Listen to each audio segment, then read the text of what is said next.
So for the dynamic warm-up, the first movement I want to go through is a lunge with an upper body torso twist. So what I see a lot of times with the lunge, and I don't know if it's necessarily wrong, but something that I coach differently than other things I've seen. Generally, when we go into a lunge, a lot of times I've seen athletes go all the way down, bring the knee all the way to the ground. And now that isn't necessarily wrong, like I said, but in my opinion, what I've seen in practice is, let's say we've loaded that lunge, we've got dumbbells, kettlebells, a barbell over on our back. As fatigue starts to set in, it gets really easy for that back leg there to drop down really quickly and hit the ground, and that can just be uncomfortable for the athlete. It can potentially lead to some injuries. So that's one reason I try not to bring the knee all the way to the ground on the lunge. The second, and actually the more important one in my opinion, is that if we're in this lunge position, one of the goals is we're training the muscles in the quad. So I want to keep tension on that muscle for as long as I can throughout the duration of the exercise. So if I drop here and have about an inch or so before my knee touches the ground, I'm keeping a lot of tension on the leg, versus here where I get to relax a little bit. So that's the first kind of cue with a lunge, is I want to make sure that knee doesn't go all the way to the ground. And we also want the knee to drop straight down. I don't want a movement this way laterally, or front to back, sorry.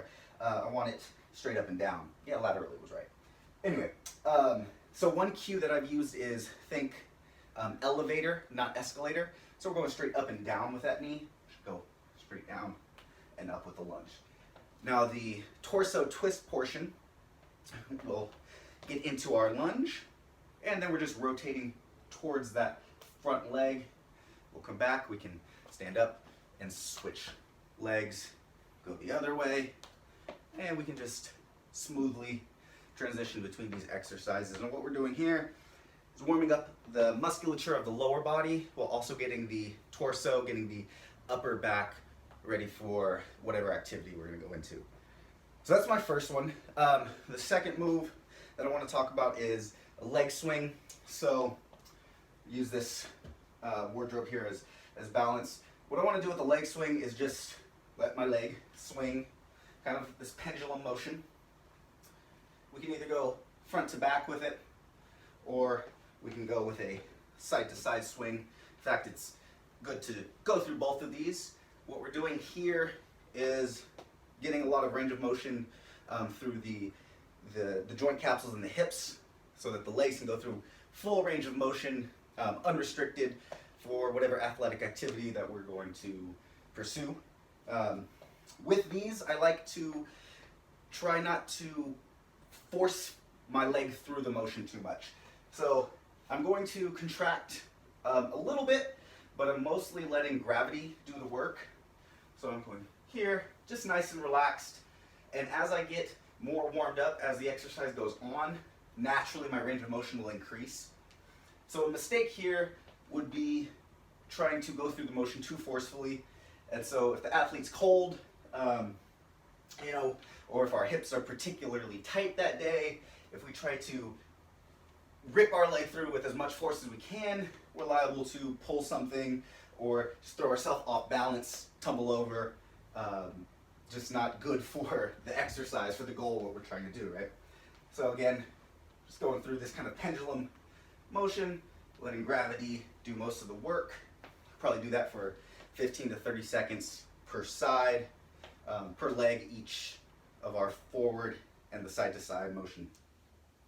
Finally, I want to talk about the inchworm.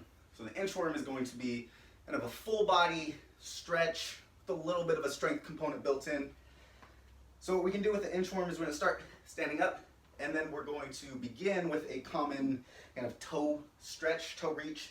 So we can have a slight bend in the knees, that's okay. If we do that, we probably want to push the hips back a little bit in this position here, so we can really stretch the hamstrings, get into that hinge.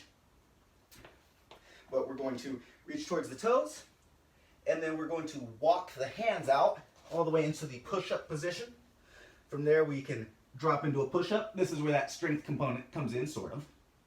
Push back up, from here, we're going to walk the feet in towards the hands, and we can come up, we can reach, and we start it again.